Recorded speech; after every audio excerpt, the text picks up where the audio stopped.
Nothing worthwhile. Mediocre podcasting. Today, tomorrow, forever.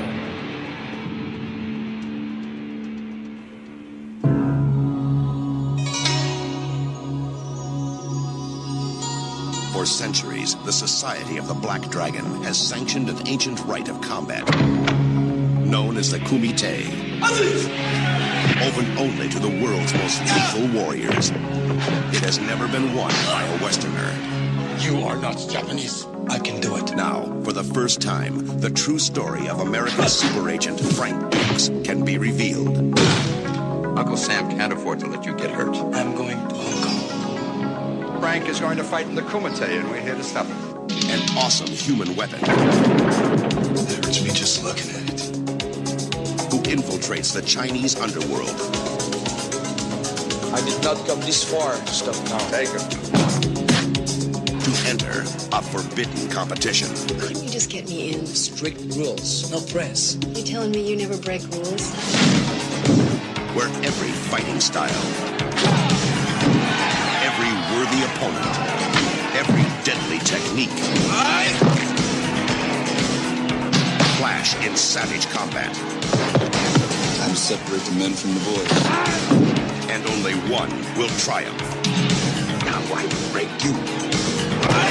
International martial arts sensation Jean-Claude Van Damme in Bloodsport. The true story of the ultimate champion.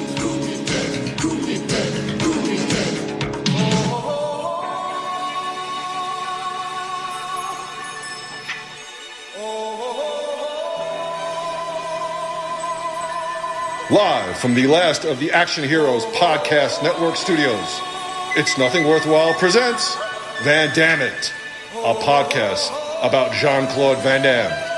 Here's Evan Moody and Andrew Gruthius. Everybody was kung fu fighting. Kumite, kumite, Kumite, kumite, kumite, kumite, kumite, kumite, kumite, kumite.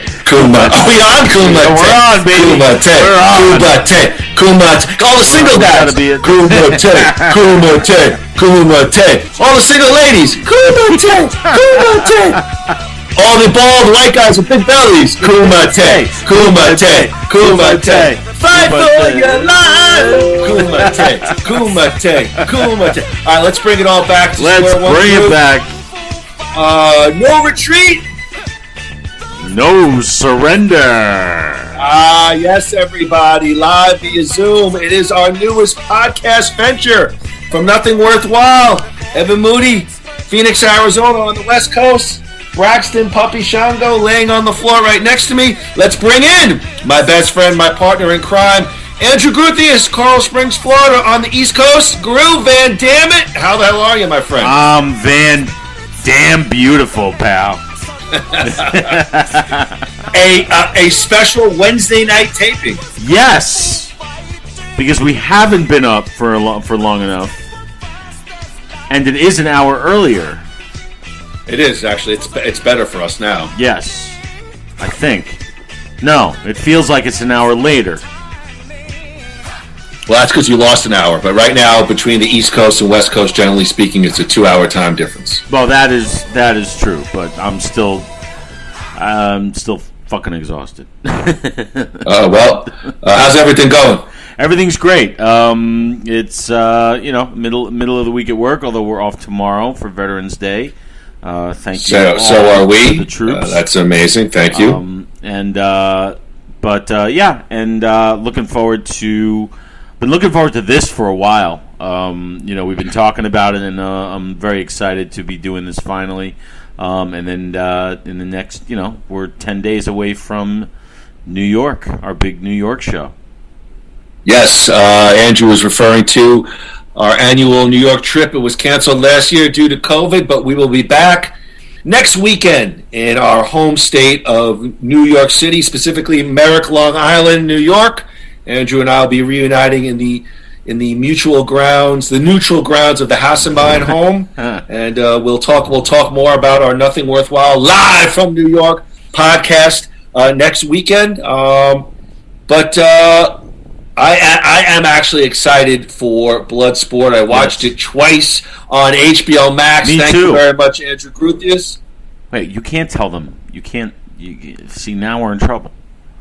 Why is that? You can't. I mean, isn't it like illegal to do that? Oh, For me to give you your password or something. You give you my password. Well, let me ask you a question. On HBO Max, are you allowed to have a certain number of people on one account? I guess because I share it with my family. Yeah. So. All right, let's change topics here. I don't want to get. Yeah. Let's not get bogged down. We want to thank Ryan Rabalkin and the last. Give me that Paramount podcast. Plus password back too. Yes. No, don't have that. But we want to thank Ryan and the last of the Action Heroes Podcast Network for giving us another great opportunity to present ourselves, hopefully to a larger audience. Enjoy certainly the Facebook Messenger, the insane rants of everyone on Facebook Messenger. But Groo, we seem to have done a pretty good job on the website. I don't know if you went on the podcast website, but we had certainly a lot more downloads there than we typically have through our general nothing worthwhile, desolate audience. That's too bad. I kind of like the idea of us just talking to each other for no reason and nobody listening. But if people want to listen to this nonsense, I'd say, fine. Just we'll tell you where to send the checks. There you go. Groo, last month was our pilot episode for Nothing Worthwhile Presents Van Dammit, a podcast about Jean-Claude Van Damme. We tackled 1986 No Retreat, No Surrender. As we said before, today we're going to discuss and break down 1988's Jean-Claude breakthrough, perhaps classic Bloodsport. But Groo, it's time for our new segment. It's Van Dammit, Blood In, Blood Out. Nothing Worthwhile presents Blood In, Blood Out. Groo, Blood In, Blood Out is brought to you by New You Life Center. Begin a new you. Check out all of their medical weight loss programs at www.newyoulifecenters.com. That's NUYOU lifecenters.com, or give them a call at 602-274-0068. You know what you need to tell them. Moody and Groo sent you, and receive a big 15% off your first service. A big Van Dammit thank you to New You Life Center. Groo, in honor of the title Bloodsport, I'm going to ask you trivia questions based on the science of blood. Oy vey. Science? Really? On this podcast? Well, yeah, let's have some fun. Okay. Let's see what you know about blood. I don't believe in science. I believe in Joe Rogan. Okay. All right, thank you. Actually, I do believe in Joe Rogan, so there you go. I do love him. Actually, I went to UFC. We watched UFC. I'm actually starting to like UFC. I don't know if this is if WWE is in any imminent danger, but we watched UFC 268. You would love this place in the city of Chandler. It's cold beer and cheeseburgers. Cold beer and cheeseburgers. Love it already. Yeah, it was pretty good. All right, Groo, question number 1. Which of the following blood cells actually carry the oxygen to your cells? Is it white blood cells, red blood cells, platelets, or neutrophils? Which of the following blood cells actually carry the oxygen to your cells? Is it white blood cells, red blood cells, platelets, or neutrophils? I'm going to say red blood cells. Is that your final answer? Yeah.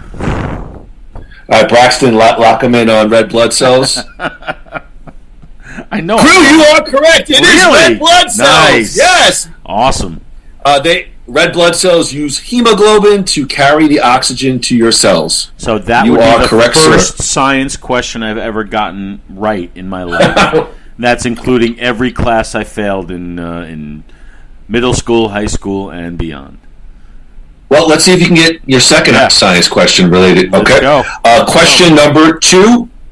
Which of the following assist in clotting wounds? Is it A, red blood cells? Is it B, platelets? Is it C, white blood cells? Or is it D, neutrophils? Which of the following assist in clotting wounds? I believe it's D, neutrophils. Final answer. Is that Is that your final answer? That is my final answer. Braxton, lock him in. Oh, he just peed all over the floor. Okay. That's a lock-in. The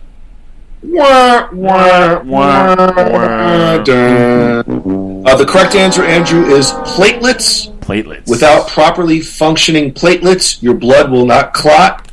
This is a disorder known as hemophilia. Huh. Hemophilia. All right, this is going over like a lead balloon. Hemophilia.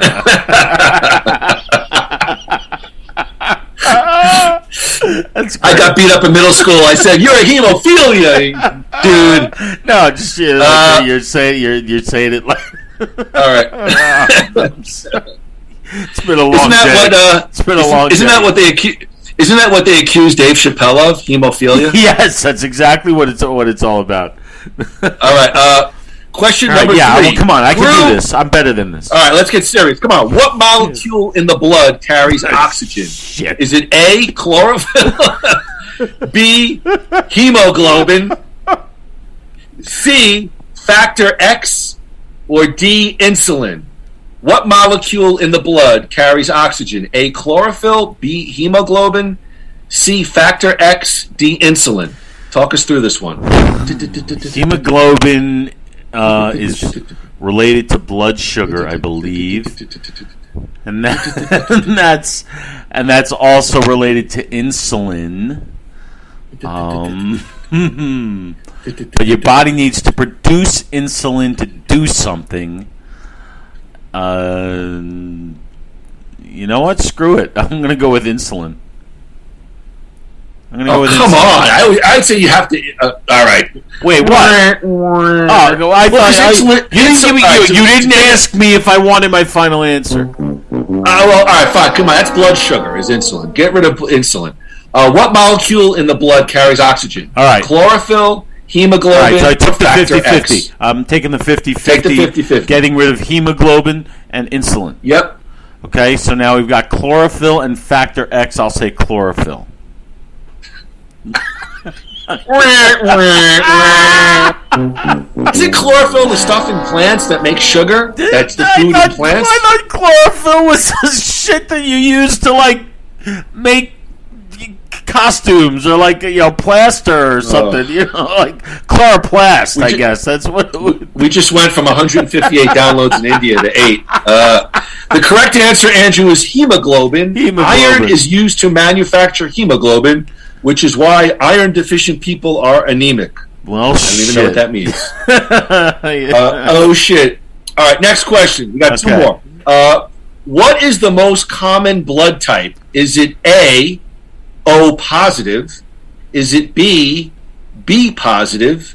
Is it C, A negative? This one's a hard one.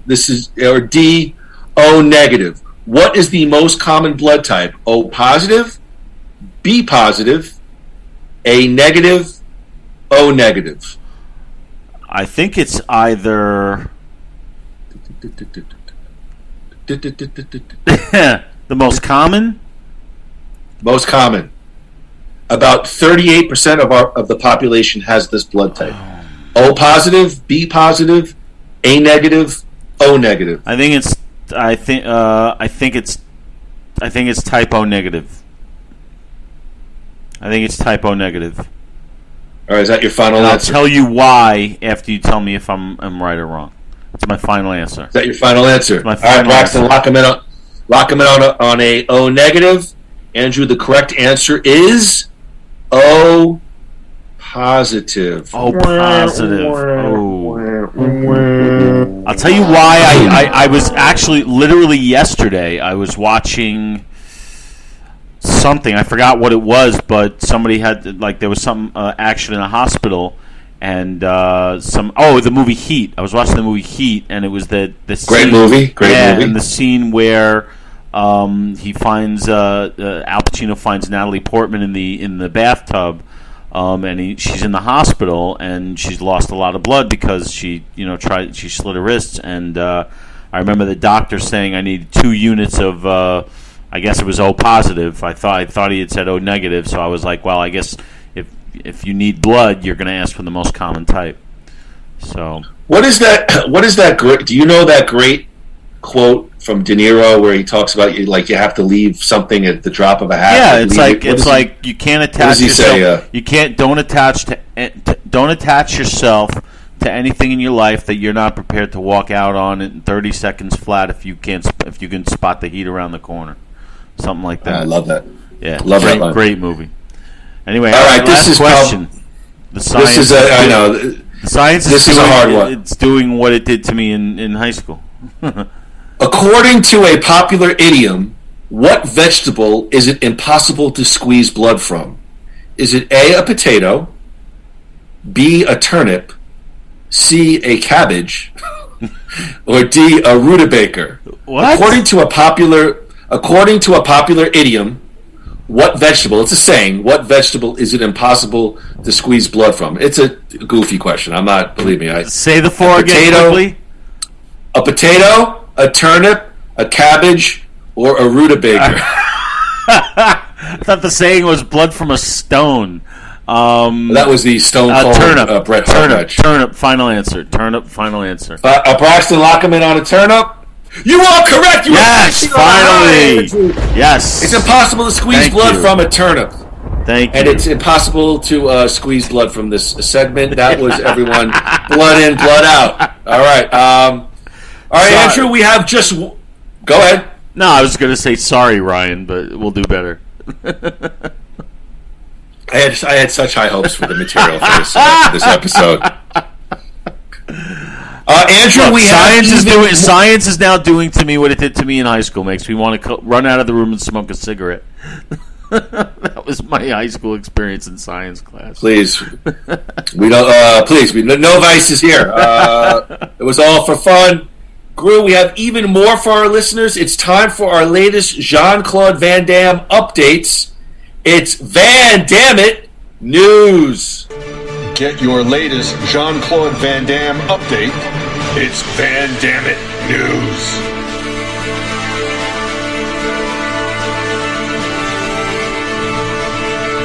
Today's Van Dammit News is brought to you by New Life Center. The journey is everything. Phoenix Entrepreneur Magazine named them in the top 15 med spas to watch in 2021.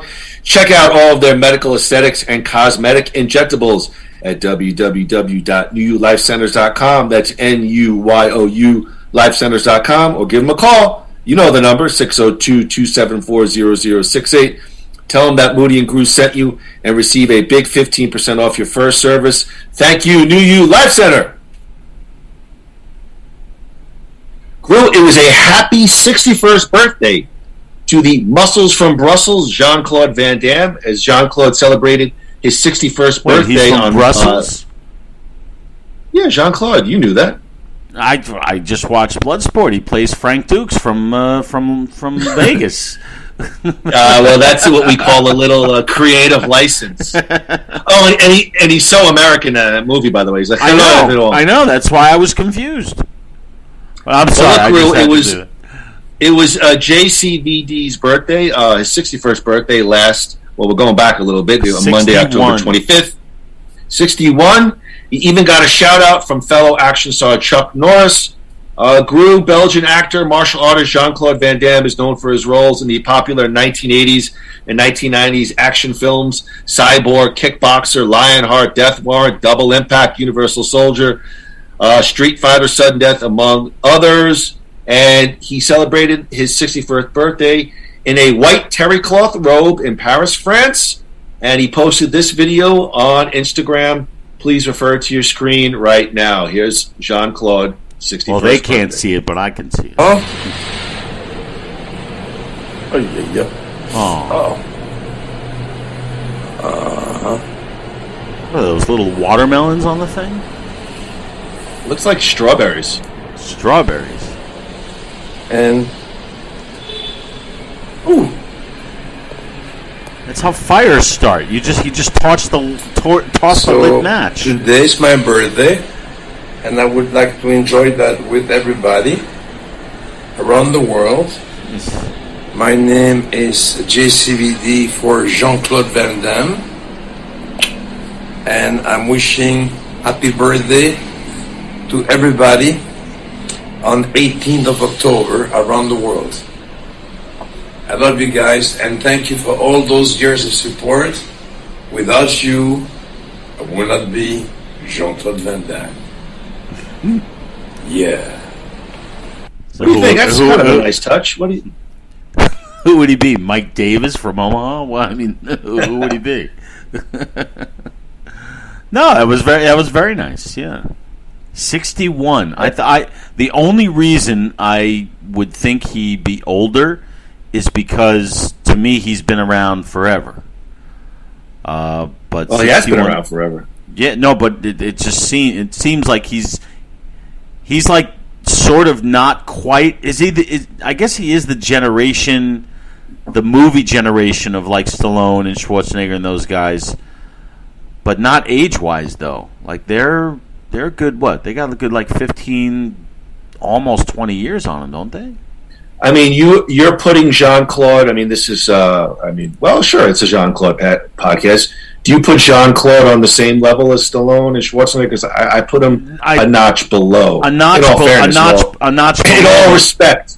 Yeah. A notch below, but still part of the same sort of Expendables. Let's call him the Expendables tribe. You know, like he's part of the Expendables, and that's he's one of the novelty names that they bring in, who are usually the older guys like Chuck Norris and Schwarzenegger, Bruce Willis, all those guys. I'm not talking about like Terry Crews and them, but that's very nice. He's sharing it with the world. He must be very lonely. I'm sorry. But first of all, Terry Crews. I don't include Terry Crews on any list. No, I meant the because he was in the Expendables. I don't put him in that category. I put him in the. You mentioned Chuck Norris. Yes. We know that Jean-Claude worked as a bouncer at a bar owned by Chuck Norris, and Jean-Claude also worked with the stunt team on Norris's 1984 film. I didn't know this, Missing in Action. So when Van Damme posted that video that we just watched online, Chuck Norris, who is now 81 years old, posted a "Happy Birthday, my friend," and on Instagram. And then when a fan responded and asked Chuck if he could still hit the boxing bag, Chuck responded, "I gave it a shot, and this is the result. It's been a while, but it felt great." Andrew, refer to your screen. Here's an 81-year-old Chuck Norris hitting the heavy bag.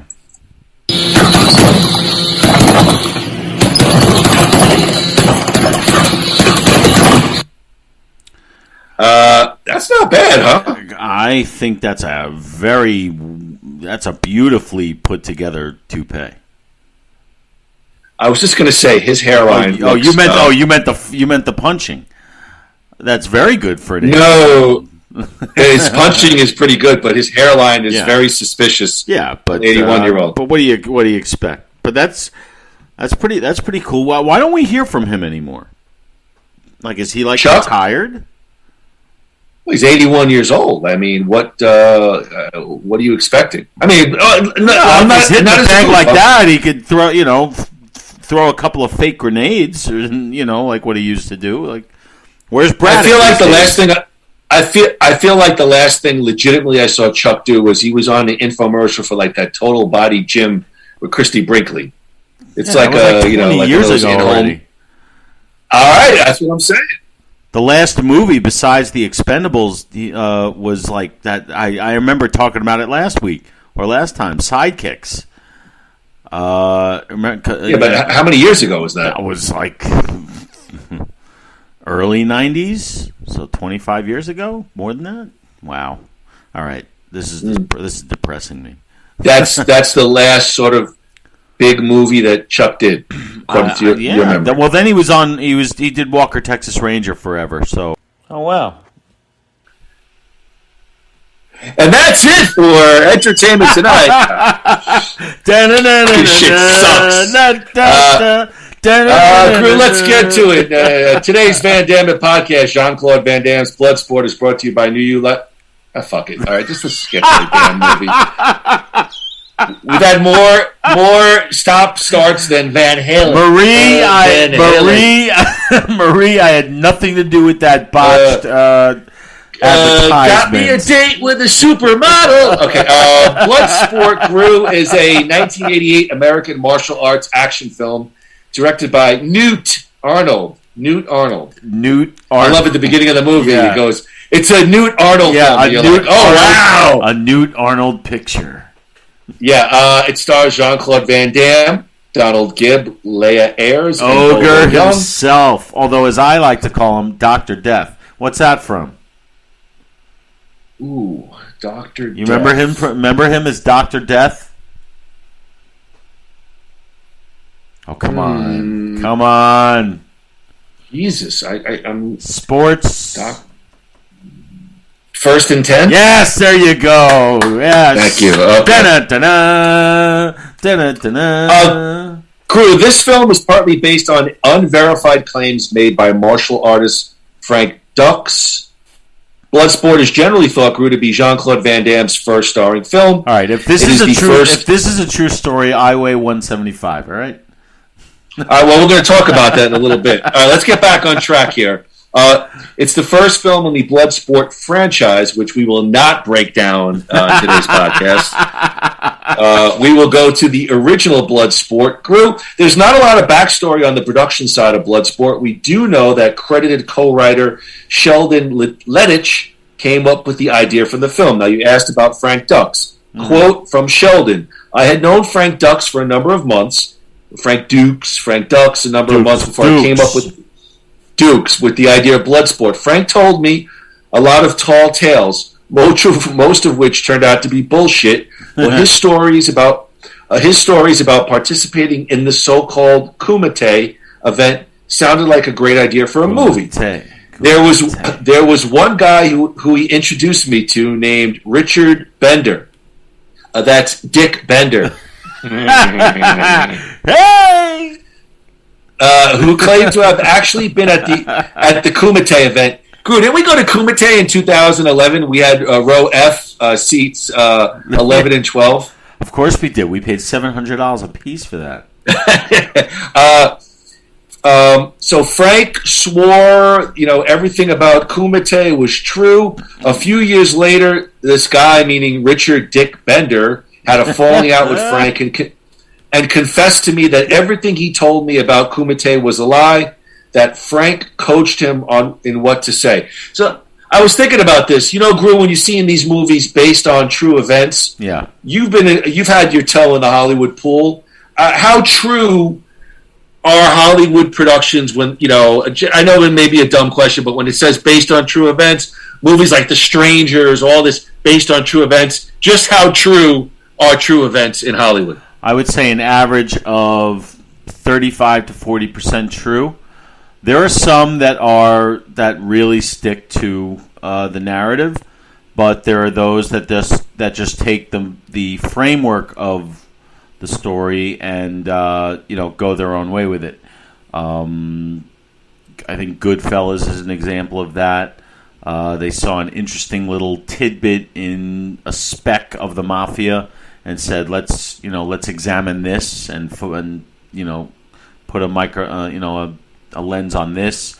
So I don't think they're inspired based on a true story, inspired by true events. I'd say average 40 to 45% of it is true. Okay, that sounds like a good number. Groo, producer Mark DeSalle said he was looking But that doesn't mean that this one. Oh my God! Do you not hear me move on? Why would he do that to me? I feel like we're back to the first podcast. That doesn't mean that. Go ahead. I'm sorry. Go ahead. Bloodsport, I'd say, is about negative 4% true. There's no way. There's no fucking way. All right, but keep going. Keep going. I can't wait to talk about this in a little more detail. Keep going. Producer Mark DeSalle said he was looking for a, quote, new martial arts star who was a ladies' man who appeals both to men and women. And that's Van Damme. Groo, Van Damme is bi-appealing. Yeah. Well, I got to tell you. I mean, look, I'm not into dudes, but he's a handsome guy.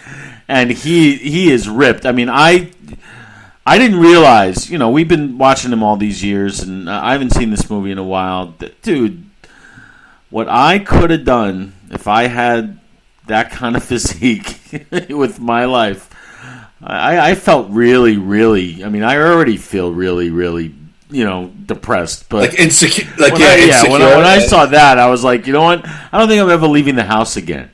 Let me ask you a question. I just thought of this question. Do you think Van Damme was on something performance enhancing for the filming? Because he is pretty ripped here. He's a young dude. He's probably in his early 30s here. Remember, he's a little older than we think because he did No Retreat, No Surrender at 28. So he's probably maybe 29, 30 here. He's if he's on anything, he's probably on whatever the stuff was that was legal at the time that isn't now. But I'd believe him if he said he wasn't on anything because it does look pretty natural.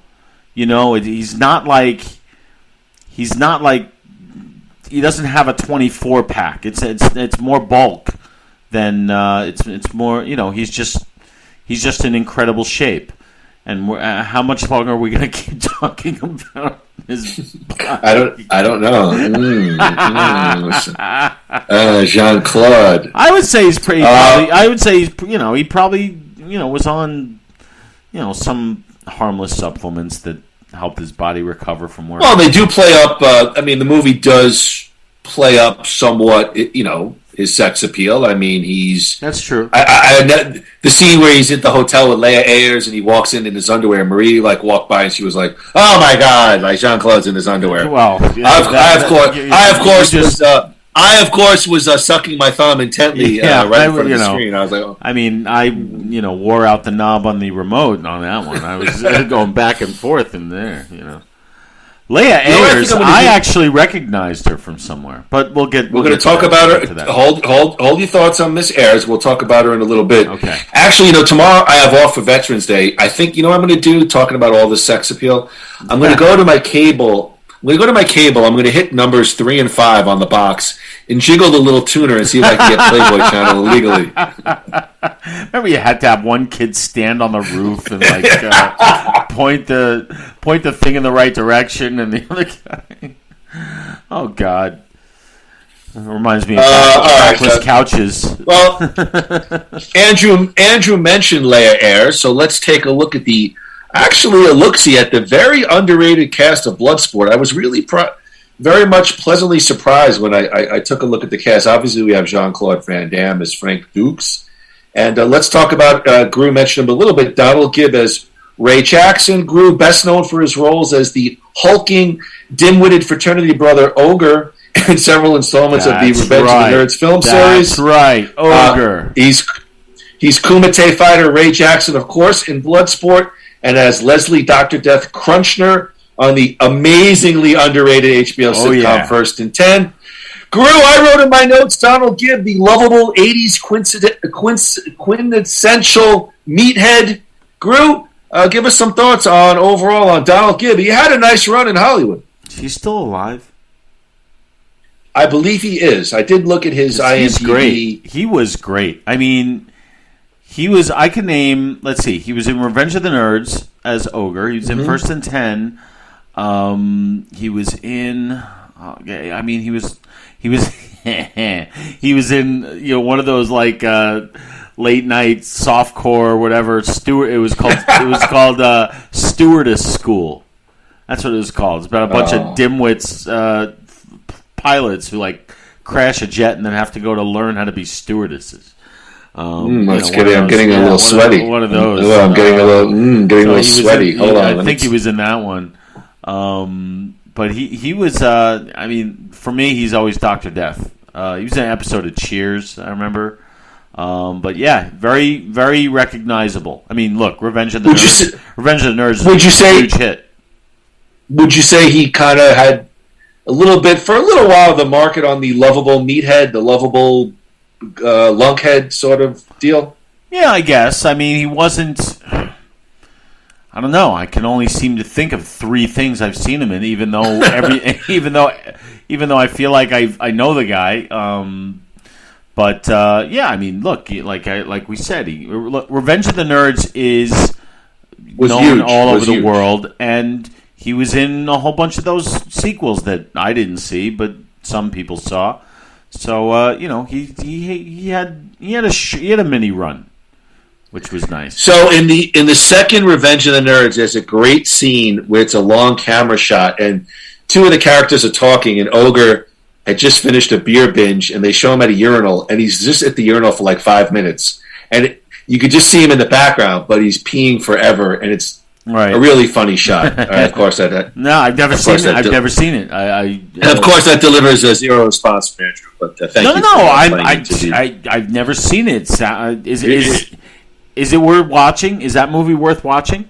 I would say the second one was okay, and then it tails off. That's the one with Courtney Thorne-Smith, right? Oh yeah, she was. I love her. Groo, you mentioned Leah Ayres as Janice Kent. Obviously, Leah Ayres was also Valerie Bryson on the daytime serial The Edge of the Night. In 1984. Wait. Because I don't know where you're going with this, but I remember her from a movie that Go ahead. I still to this day believe I'm the only one who in the entire world who has seen this movie. And I remember renting it. I remember renting it from Blockbuster Video. And I have it. I own it streaming now. It is a movie called Eddie Macon's Run, starring John Schneider and Kirk Douglas, from like 1983 or 2 or 4 or whatever. Nobody I've ever met in my life has ever seen this movie or even heard of it. But she was in that movie. She played John Schneider's wife. That's where I remember her. Eddie Macon's Run. Eddie Macon's Run. Do you have that there? No, I have the following. I didn't take everything. She in 1984 starred in Velvet, which was an ABC Aaron Spelling television movie. She co-starred as Linda Bowman in the abbreviated third season of ABC's 9 to 5, the television adaptation. She also played Jill Schrader on the HBO original comedy First and 10 with Bloodsport alumni Donald Gibb in 1986-1987. This caught my eye. In 1990, Groo, she replaced Maureen McCormick for the role of Marsha Brady on the short-lived series The Bradys. She also made guest appearances on television series Hotel, Love Boat, Fantasy Island, Married with Children, and Who's the Boss. In 1995, she had a recurring role as Tara Flynn on 3 episodes of the Chuck Norris-helmed Walker, Texas Ranger. Nice presence, Leah Ayres. Groo, she plays the very pretty, somewhat damsel in distress here quite well. Groo, any thoughts on Leah Ayres? She was beautiful, and I mean, I can see why Frank Dukes fell in love with her within 4 seconds, because they were practically married by the time the the morning came, and then that ass shot with the speedos. But she was it was an interesting character. She was a player. She was trying to get into the what's it called again? Kumite. So she screwed him. He didn't help her. Then she went and started screwing that other guy, who took her in. And she played it off nicely. She was good. I'm surprised she didn't have more of a career. Very, very, very beautiful. Yes, Andrew. Yes, that is that what it was? Yeah, that. Yeah. The fist thing. Norman Burton as CID agent Helmner. I'm not going to give you everything on Norman Burton. He actually played the hunt leader, the gorilla in the science fiction film Planet of the Apes. Norman Burton played Felix Leitner in the James Bond film Diamonds Are Forever in 1971. He played Will Giddings, the ill-fated engineer in the action film The Towering Inferno. I remember that as a kid in 1974.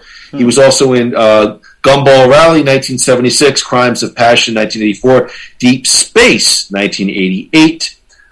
He also played Interagency Defense Command Supervisor Joe Atkinson in the second season of Wonder Woman with Linda Carter, and he made it most famously known as Burt Dennis in the situation comedy The Ted Knight Show, and also played Dr. Green, Natalie's father in the television series The Facts of Life. That's where I remember him from, The Facts of Life.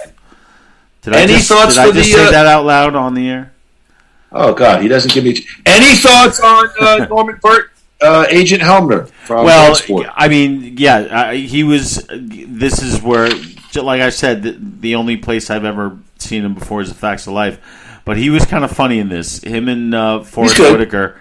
I know you'll go over Forrest Whitaker, but they had fun with these nonsense roles that whatever they are. But they were pretty good.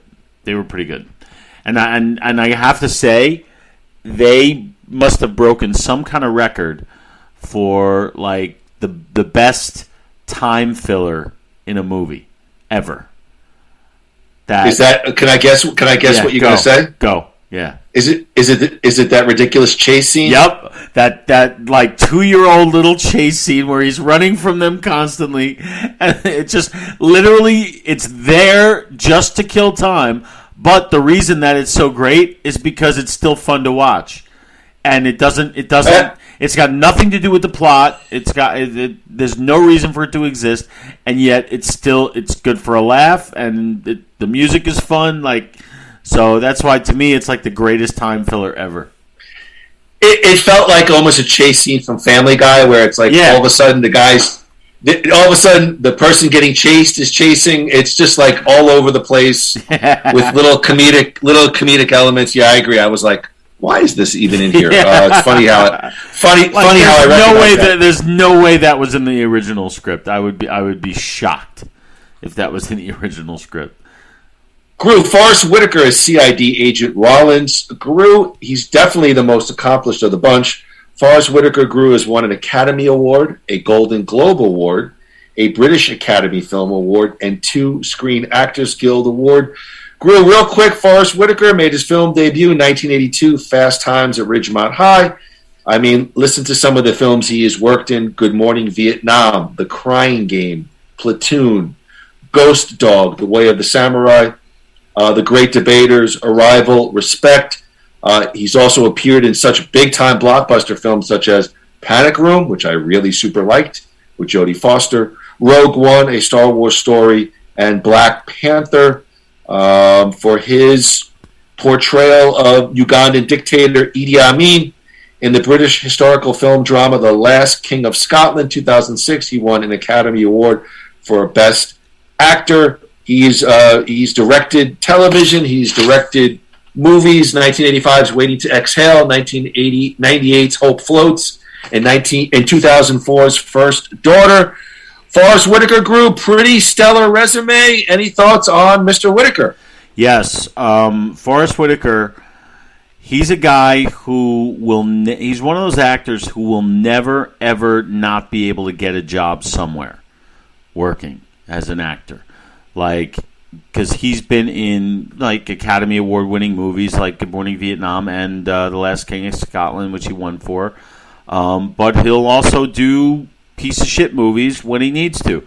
You just mentioned 1/10 of his filmography, I'm sure. Right. And I actually did a movie. I worked on a movie with him, and he's such a nice, down-to-earth guy. People love working with him. He makes things very easy on a set, very personable, and he just has. I think he has a certain level of respect in the industry where he will always be someone, you say, we got Forrest Whitaker, it'll be like, we're in good shape. He's a fantastic actor. I think so. Let me follow up on what you said. You just talked about Forrest Whitaker as a nice guy. I'm curious, as an outsider on a film set, he's certainly an A-level actor. What are the kind of things he says or does where you go, wow, this guy's a nice guy. He hasn't let the fame go to his head too much. He shows up at a hotel room party that one of the crew is having for, just says to a bunch of people, hey, anybody want to come hang out? Come to this room tonight. We're going to have food. We're going to have beer, whatever. And he just comes and hangs out with everybody. and he talks to everybody. He's one of the guys does not need the camera or the attention on him at all times. And I remember, I sat with him for like 2 minutes, just having a beer and just bullshitting. He's one of the. He fits in very well, and I mean I think that's an interesting quality for somebody of that. I mean, he's pretty big stature, but he's very down to earth and all right, cool guy. Here's my last question before we move on. I don't want any explanation. What percentage of fairly big Hollywood actors would you consider nice in that same realm of Forrest Whitaker? You've been on a couple of sets. What percentage did you say out of 100 would you say were pretty decent, self-effacing, nice folks? I want to say 50 to 60%. 50 or 15? 50, 50. Okay, yeah, good. 50 to 60%. Groo, finally, I want to talk about Bolo Young. He started as a competitive bodybuilder. He's certainly big here. Martial artist and a martial arts film actor. He's usually cast as the villain in the movies in which he stars. He's best known for his performances as Bolo in Enter the Dragon, starring Bruce Lee. Of course, Chong Li in Bloodsport, and Chang Li in Blood Fight. He's made numerous appearances. He's had numerous appearances in a long career, and definitely in these Hong Kong martial art films. I've always seemed to think of Bolo Young, like if I thought about Donald Gibb, I think of Bolo Young as the quintessential Asian martial arts villain. Groo, any thoughts on Bolo Young? Are you telling me before this movie you knew who Bolo Young was? I did know Bolo Young. I did not. Do I know him? Do I know him? Do I know his filmography? No, but do I know Bolo Young as that big, thick, badass Asian actor? Hell yeah. He looked. I didn't try to, but I wouldn't be able to place him. And the name did not ring a bell. Is he in something? Is he in anything bigger than this? Bigger than Bloodsport that you could think of? That I would know? Oh, fucking put me on the spot right now. It's a science question. Hit pause. I'll go to it. No, I would say I don't know. What do you mean? We're live. I feel like I've seen Bolo in a lot of like sort of martial arts movies, and he's always the bad guy. Maybe I'm wrong, but I just like when you say Donald Gibb, I think of 80s thick, lovable lunkhead, lovable bully, lovable big, broad, country western kind of guy. Bolo Young, I think of like the quintessential 80s villain, and I want to talk about him a little bit more in depth as Chong Li. So, any other thoughts on Bolo? Otherwise, I'm going to move on. Since you're going to talk about Chong Li, I'll save it for that because it's got to do with like the dubbing and everything. Groo, let's go to the plot for Bloodsport. We get an opening montage of diverse fighters from all over the world. Of course, it's a Newt Arnold film. And Groo, U.S. Army Captain Frank Dux has trained in the way of ninjutsu under his sensei, Senzo Tanaka. Groo, we go back in a flashback and we see Dukes and a group of his friends break into Tanaka's home to steal a katana, which is an ancient Japanese sword. Dukes is apprehended, but he decides to return the katana to its place. Impressed by Frank Dukes' integrity and toughness, Senzo decides to train him alongside his son Shingo. We see that Shingo eventually dies, and Senzo trains Dukes as a member of the Tanaka clan. Dukes is invited to the Kumite, an illegal martial arts tournament in Hong Kong. After his army superiors refuse to let him go, Dukes goes absent without leave, says goodbye to his sensei, and leaves for Hong Kong. Of course, we have two criminal investigative command agents, Helmner and Rollins, are assigned to track down and arrest Dukes. Groo, that gives us the opening opening quarter of the movie. The army guy goes into the showers and sees the showers running, and out goes Jean-Claude. Any thoughts on the opening setup of the film? Well, it was interesting because I got a little confused because after he escapes, he stops and then he's reminiscing about when he was a kid. But the flashback never really ends. it never really comes back to that point where he's just standing there thinking. Unless I missed something. Did you get that? Are you actually like detailing a plot hole? It's not so much a plot hole. It's just like somebody forgot that the whole movie was a flashback. I was well, like, it's almost. I just feel like. Go ahead. I feel like I said that about No Retreat, No Surrender, and you went, the whole movie's a plot hole, Moody. What the hell? You know? Yes. But I'm just trying to remember because he's standing there thinking about when he was younger, and that the boy who played the young Van Damme definitely terrible knocked it out of the park right yeah. Well, you can't blame him because number one, his voice was dubbed by I think the guy who did the voice for Oscar the Grouch or something, and but plus, I mean, this is who they're casting.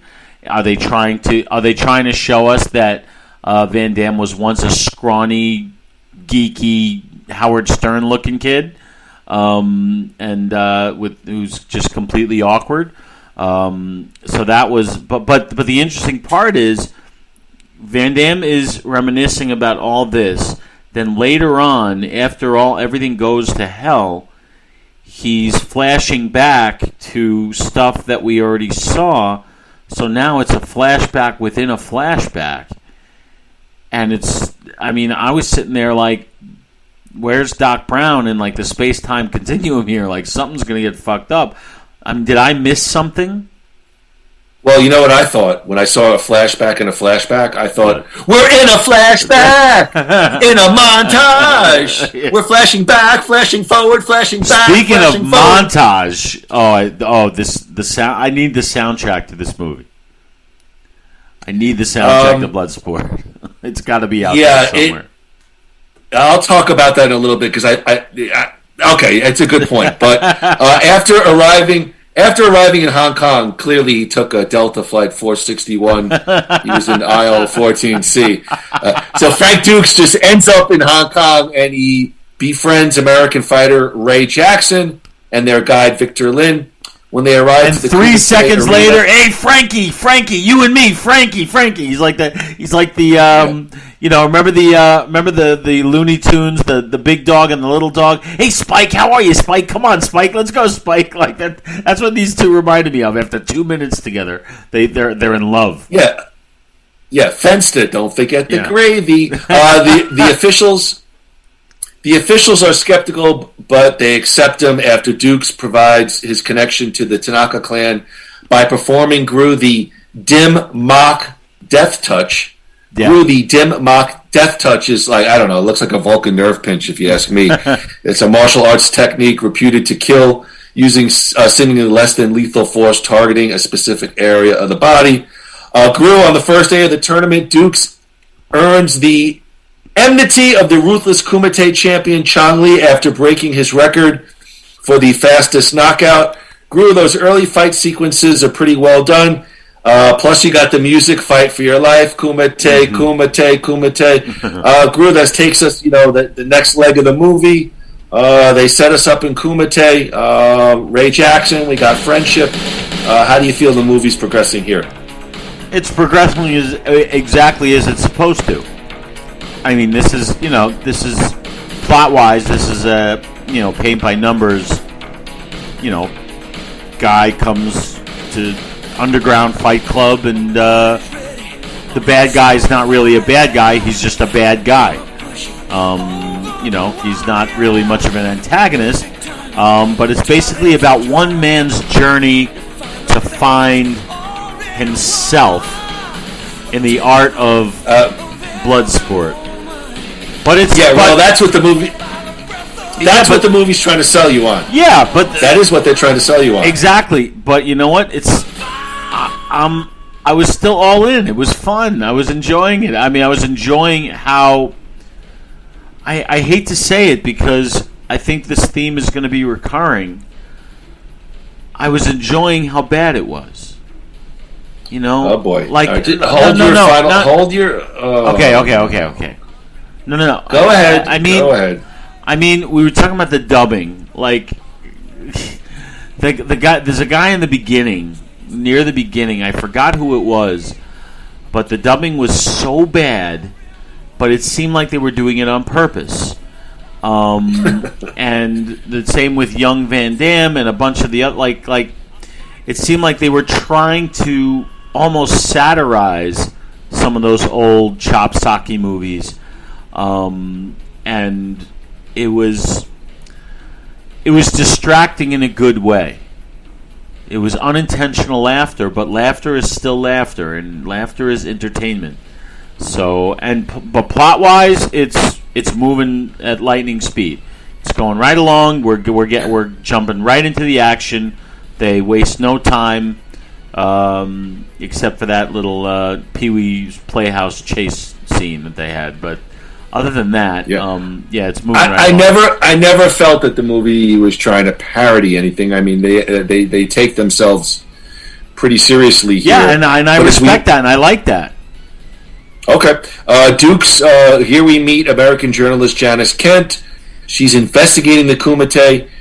Initially, Dukes refuses to help her, but she sneaks into the arena by agreeing to date with another spectator.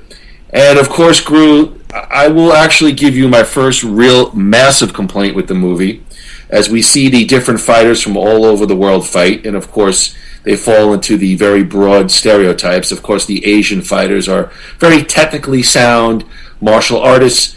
Ray Jackson, the American, of course, is the big, strong, not very technically savvy, but he's just going to beat the crap out of you.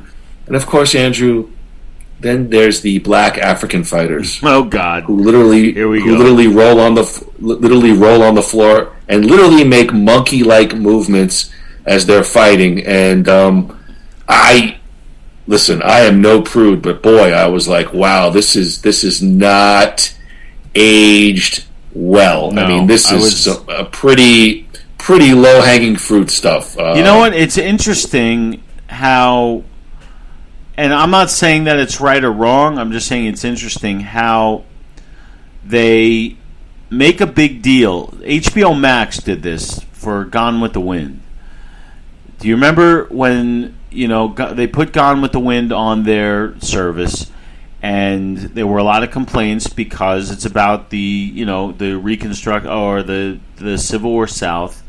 I don't know if it's Civil War or Reconstruction. I haven't seen it in forever, but for the stereotypical views of African Americans, and they took it down and then they put it back up with a 5-minute video disclaimer about the racial stereotypes and how they were wrong then and they're wrong now, but this was made in 1939, and they did like this big explanation for what they were about to see, and then they aired it, and then they aired it uncut and everything. But here we're watching stuff that's almost intentionally, it's fiction, and it's portraying those stereotypes in that way and not a peep. So I just find it interesting how so many movies fly under the radar, where you get a high profile one, and that's the one that gets the disclaimer. Do you know what I mean? You didn't know that about Gone with the Wind. I did. I think we referenced it on an earlier podcast. I'm not for any disclaimers on anything. Either you show the movie, you show the art, and you allow the viewer to make the judgment for themselves. You want to put something on your website, I have no problem. But to put something on in conjunction with the movie is completely wrong. Of course, I'm saying here, Andrew, I don't believe it's anything mean-spirited. Of course it's not. I just think... let me finish. I just think it's a sign of the times, and I think they're trying to show the diversity of the fighters in Kumite, but it's a bad look. It's a stereotypical. It's a broad look. I don't think it's. I'm not going to look into it any further. But I watched this and I was like, is this guy really trolling on the floor, waving his arms? It's not a good look in 2021. And then he gets his ass kicked by an Asian. But that's okay. I think. Oh, that's fine. Yeah, but if you're talking about stereotype, the title of this movie should be Stereotype. I mean, what do you mean? I mean, look at every kind of. All right, you got the big lovable, the Donald Gibb character. You got the damsel in distress. The blonde girl, who of course they're going to fall in love. I've already laid all that out. So what's your point? What are you saying now? Roads are racist? My point, no, I'm saying this movie covers, especially Asians. Every single stereotype that exists is in this movie.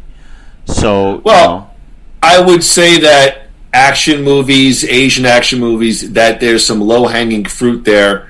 I don't think it was done in any kind of mean-spiritedness, but it's there. I just wanted to point it out. I was just like, wow, are they really going there with this movie? And they did. And again, I think it's a sign of the times. I don't think it's a reflection on anything personal or some kind of philosophy, but it's pretty wild to see, the African fighters, on all fours, swinging around, fighting in a very animalistic, monkey primate kind of way. And I'm like, wow, that's pretty crazy. And to see it then, you wouldn't think twice about it, but watching it now, you cringe a little bit. Yes, you do. Yes, you do. All right, Groo, let's move on. On the second day, Ray Jackson is matched up against Chong Li. Ray Jackson has a moment. He hurts Chong Li, but he wastes time gloating, allows Chong Li to recover, and Chong Li, of course, viciously beats him down. And I think he stomps, gives him almost like a curb stomp, right to the mat, knocks him out. Dukes visits Jackson in the hospital and vows to avenge him. After witnessing the brutality of the Kumite tournament, Janice Kent argues with Dukes and tries to convince him not to return. Of course, that's where he goes on his long, inspirational speech telling her, "I'm trying to be the best Frank Dukes that I could be." Helmner and Groo arrive in Hong Kong, and they contact local police inspector Chen. They begin asking around for Dukes. They track him down to his hotel. Then, of course, I referenced in my notes that crazy chase scene that Andy's already referenced. I've seen better chase sequences on Family Guy. And of course, Dukes arrives at the Kumite. Helmner and Rollins are waiting for them, along with Chen and 4 of his officers. In a pretty funny scene, he knocks out all of the officers and tasers them, and basically says, "I'll go with you at the conclusion of the tournament." Yeah. So we're setting up. See you tomorrow. So we're setting up the big final fight scene. Groo, we're going to see Dukes against Chong Li. Any final thoughts as we head into the main event? Yeah, very surprising that we're going to see Dukes against Chong Li. I was not prepared for that. I really thought they'd go the other way and they give us Dukes versus Jackson, or maybe even let the girl get in the ring, something. But they went the other way. They threw me a curve. So this is the ending we all came to see, and we're going to get to see Van Damme beat up the bad guy, and we're looking forward to it. And he's going to take some hits himself.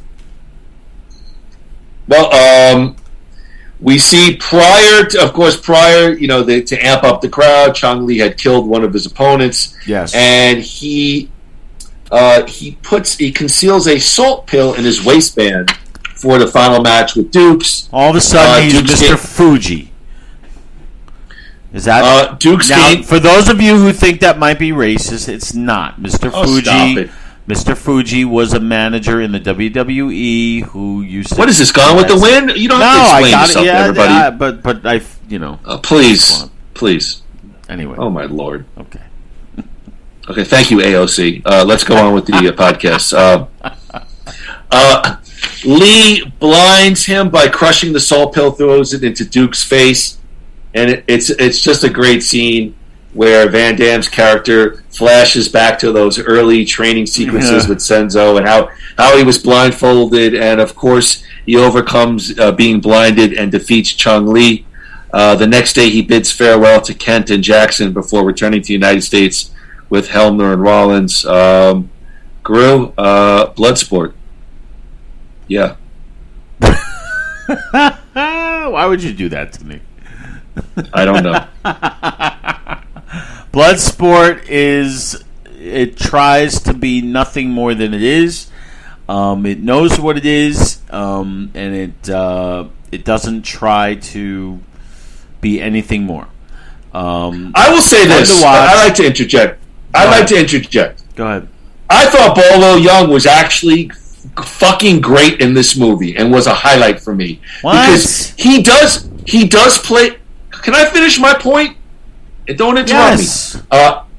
I thought he played the classic heel perfectly here. It is way over the top, but he confronts the crowd. He waves to the crowd. He feeds off their anger. He's got the salt pill. You could see along the way during the Kumite, he breaks the guy's leg at first. You could see he's amping up more and more until he literally kills an opponent in the ring. It's way over the top, but here I thought Bolo Young was actually really, really good in this movie. I was reacting to. I mean, he wasn't really acting because it wasn't his voice. Well, why would you say that though? So I mean, because it's just it's just like you're such an acting snob. Unbelievable. I am. He's a presence, and yeah, he did. he did a terrific job. Sorry. But he's not playing Death of a Salesman. I didn't say that. And I don't want you to say he did a good job if you don't feel he did a good job. I thought he did a good job as to what for a action hero villain, a martial arts villain. I thought he did a great job here. Yes, I would have liked to have seen. I wasn't sold on the personal vendetta.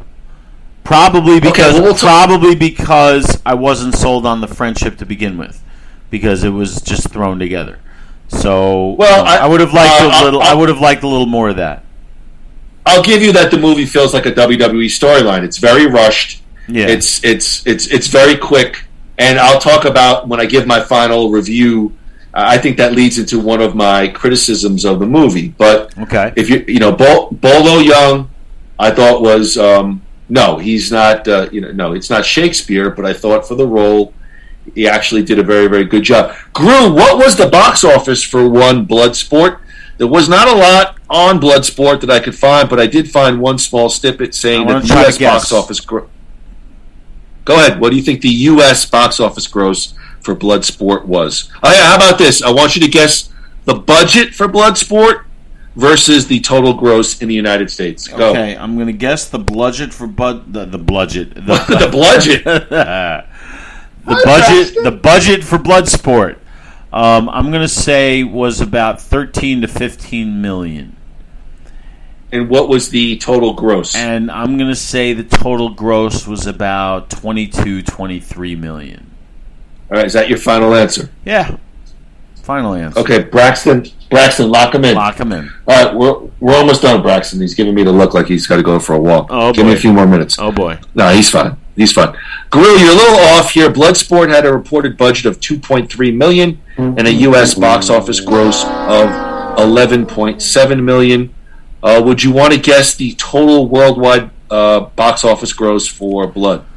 Well, if it's grossing $11 million in the States and they had a sequel, I would say I'm going to guess. I like to talk. I'm going to guess a worldwide total of $45 million. You're good, my friend. $50 million worldwide, right, making it Cannon Group's most profitable film of 1988. I did have a question here. I just want to say, Groo, in that case, not bad numbers overall for Bloodsport and one Jean-Claude Van Damme. No, especially since Cannon is one that looks or looked more to foreign gross than it did to U.S. A lot of movies that we talk about, that we hear about, they're measured by how they do in the United States. But Cannon, they marketed, they signed all these guys who were popular all over the world, like Stallone and Schwarzenegger and Norris, and these guys have Bruce Willis. These guys have big overseas draws, so it doesn't surprise me about that. Groo, what was the critical response to Bloodsport? Rotten Tomatoes, the review aggregate site, website reported a 40% approval rating based on 25 reviews, with an average rating of 4.67 out of 10. The site's consensus reads, "This is where it all began for the Mussels from Brussels, but beyond Van Damme's athleticism, Bloodsport is a cliched, virtually plotless exercise in action movie recycling." Metacritic, the film had a weighted average score of 29 out of 100 based on 5 critical reviews, indicating, quote, generally unfavorable reviews. Leonard Claddy of the Los Angeles Times wrote, "Hacking through the jungle of cliché and reservoir of bad acting in Bloodsport are some pretty exciting matches." Mitch Moody of Wine Connoisseur gave it a half star, saying, "Waitress, where's my glass of Chablis?" Mitch. Love it. I threw that in there. Van Damme was nominated for a Golden Raspberry Award for Worst New Star, but lost to Ronald McDonald in Mac and Me. What? Groo, Groo, Andrew Van Groothius, the proverbial floor is yours. It's the first big spot for Jean-Claude. Let's give you a final review and final thoughts on Bloodsport. How many vials of blood do you give Bloodsport? I'm going to give Bloodsport 2 vials of blood because it is entertaining to watch, but you know you're watching Claptrap. But I will say that rewatching this after all these years, you can see why Van Damme became the star that he did. He commands the screen. He's in just about every frame of this movie, and he's got it. My guess is they let him keep his accent, but I don't know why they didn't change his origin in the script, because it obviously wasn't written for him. Must have been written for somebody else because he's playing an American, but he's obviously not an American. But he does a great job with what he's given, and he kicks somebody, you believe it. He kills somebody, you believe it. And, he's this. And I know he goes from here to kickboxer and sudden death, and he just keeps getting bigger and bigger. And this is a real good launching pad. It's kind of like Above the Law was for Steven Seagal. A lot of Steven Seagal fans like Above the Law. I look at Above the Law as kind of like a B movie that led to better movies like Under Siege and those. And this is like that. Bloodsport is like the B movie that leads to the bigger budgets, the better ones, even though there are some that are worse. But I really do enjoy watching it, but I have to give it 2 because I know in my heart it's just not a good movie. So yeah, let's please stick to Van Damme-ness, please. I don't want to reference Steven Seagal. Thank you. Oh yeah, they hate each other. I forgot about that. I'm only I'm joking. But we we should talk about that though. All right, cool. Please, can we move forward with the podcast? All right, yeah. Well, we can. I'd like a heads up so I could properly research. And I'd forgotten. What I know is we had talked about it last podcast that they almost fought at Stallone's That's true. house. Okay, yeah, we did. Yeah, that was one of your news items. Yeah. All right, so you gave it 2 vials of blood. Let me tell you, Groo, what's good about the movie, what's bad about the movie, and then I will give you my final review. What's good about Bloodsport? It's got a great cast. Yes. It really does. I was surprised. And it's, solid acting. I agree with you. You see progression here with Jean-Claude Van Damme. He has a big-time jump from No Retreat to Bloodsport. Yeah. And I do agree with you. He commands the screen. He's not. Listen. He's not William Hurt, but he shows some acting chops here. He does a good job. I like the fight scenes for the most part. The movie, the fight scenes were pretty good, and I love Bolo Young here. I thought he did a great job in Chong Li. What's bad about this movie? The material is shit. I mean, it's some of the dialogue, the pacing. It's nonsensical. It is a lot of action movie cliches. I felt like with the message and even the music, it almost wants to be like Rocky 3, like this inspirational, and it just doesn't have the backstory to provide it. There's some real bad overacting in this movie. The Van Damme where he hits and he's ripped and the slow motion. The rev up. Maybe when I was 19, I thought it was cool, but watching it now, I was like, oh my god. I don't think we thought it was cool when we were 19. And obviously, some of the stuff with the general stereotypes of the movie, it's not a good look. We already talked about that. Not to belabor that point, but I agree with you. I'll give it 2 vials of blood. At first, when I watched it the first time, I was like, this is not a good movie. The second watching, it softened me a little bit. You see, I fall in a different camp than Andrew. I might agree with you that it's a bad movie is enjoyable to watch only in the sense that it marks time. And, in 1989, and you get to see some of the kitschy stuff from Cannon and what a bad action movie is. I won't call this a bad action movie, but it's not a very, very good action movie. But it's definitely an improvement from No Retreat, No Surrender. So I agree with you. I'll stick with it. I'll give it 2 vials of blood. Okay, so we agree on that. All right, well, Groo, that is it for Bloodsport. That is it for this episode of Van Dammit. Groo, for our next Van Dammit podcast, what are we listen doing? attentively, everyone, as Andrew and I will break down 1989's Kickboxer. It's the Van Damme Thai kickboxing revenge actioneer. It's Kurt Sloan versus Tong Po. Groo, Kickboxer. Very excited about this one. This was the first Van Damme movie, I think. No, I saw No Retreat, No Surrender in the movies, but I saw Kickboxer in the movies. This one looked good, and I was like, to me, this was like, okay, this is Van Damme. He's gonna go into the stratosphere here. So we'll find out next week. Did he or didn't he? But looking forward to Kickboxer. Well, not next week. Next month. Next month. Come on. Next month. We'll try to get a little sooner than we did this time. We'll try. I'm actually interested because, for me, there's a real gap on some of these movies. Like, literally, the last time I saw these movies was 1989. Yeah.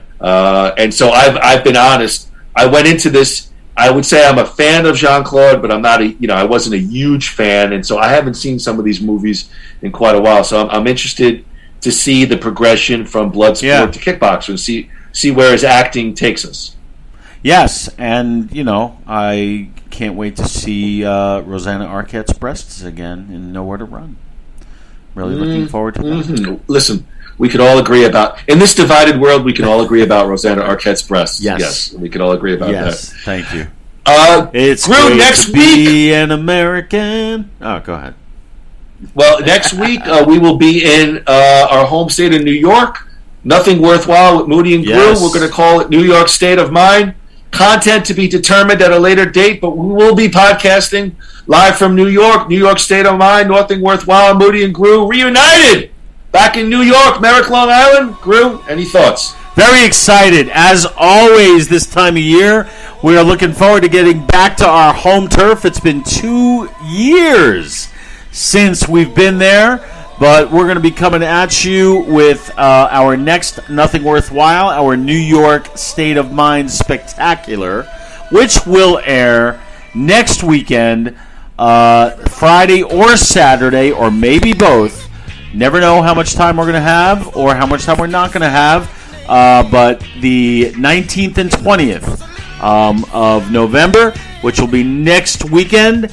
And until then, ladies and gentlemen, from Van Dammit, from Nothing Worthwhile, from the last of the Action Heroes podcast, this is Moody and Groo saying, no retreat and no surrender.